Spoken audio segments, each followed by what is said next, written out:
ఇప్పుడైతే వాటర్ పెట్టుకున్నాను, ఎందుకంటే ఈ చాక్లెట్ ఉంది కదా దాన్ని డబుల్ బాయిలింగ్ చేసుకోవాలి. నార్మల్గా హీట్ చేస్తే అది మాడిపోతుంది. ఎప్పుడైనా సరే ఇలా వాటర్ పెట్టుకొని ఇందులో స్టాండ్ ఏదైనా పెట్టేసి ఇంకో బౌల్లో చాక్లెట్ పీసెస్ వేసి మనం అలా మెల్ట్ చేస్తూ ఉండాలి. ఇదిగోండి స్టాండ్ పెట్టుకుందాం. నేను ఈ రెండు కూడా ఈక్వల్ క్వాంటిటీలో తీసుకుంటున్నాను, dark compound and milk compound.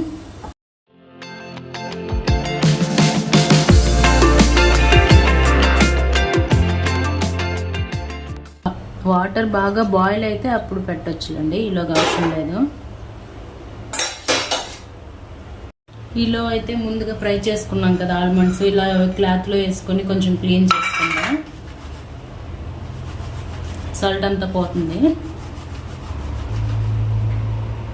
చూడండి ఇలా వచ్చేస్తుంది.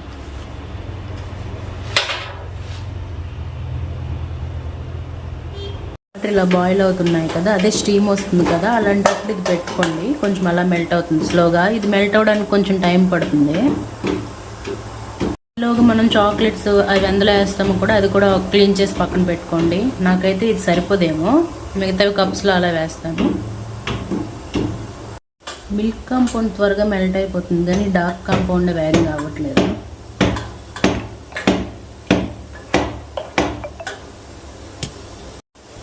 ఇది మధ్య మధ్యలో ఇలా కొంచెం కొంచెం కలుపుతూ ఉండండి. ఇదిగోండి అలా స్లోగా మెల్ట్ అవుతుంది.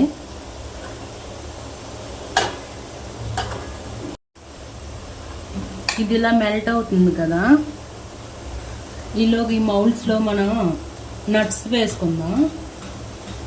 అంటే ఈవెన్గా అన్నిటికీ ఉంటాయి కదా, అలా ఇందులో వేస్తే ఇందులో అయితే అన్నిటికీ ఉంటాయని అలా వేసుకుందాం. ఇందులో కొంచెం అన్నీ వేసుకుందాం, పైన మళ్ళీ కొంచెం వేసుకుందాం.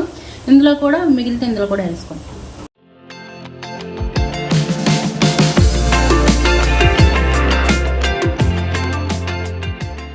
ఇది ఇలాంటి బౌల్ కాకుండా గ్లాస్ బౌల్స్ ఉంటాయి కదా, గ్లాస్ బౌల్స్ ఈ స్పూన్స్ కూడా ఇలాంటివి కాకుండా వేరే స్పాచులా టైప్ ఉంటాయి కదా, వాటితో అయితే ఇలా దీనికి అంటకుండానే నీట్గా వస్తుంది. స్టీల్ దాంట్లో అంటుకున్నట్లే ఉంటుంది. మనం కలపడం మర్చిపోతే మాత్రం మాడిపోతుంది అది. మీకు ఇందులో నచ్చితే బటర్ క్యూబ్స్ ఉంటాయి కదా, బటర్ క్యూబ్స్ కూడా వేసుకోవచ్చు. మెల్ట్ అవ్వడానికి మాత్రం చాలా టైం పడుతుంది. ఫైనల్గా ఇలా మెల్ట్ అయింది. దీన్ని మౌల్డ్లో వేసుకుందాం.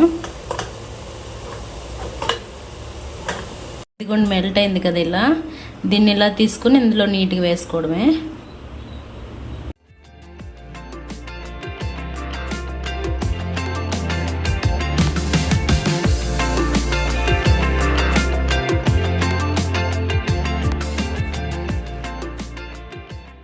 వేసుకొని ఫ్రిడ్జ్లో పెట్టుకుందాం. నా చాక్లెట్స్ రెడీ.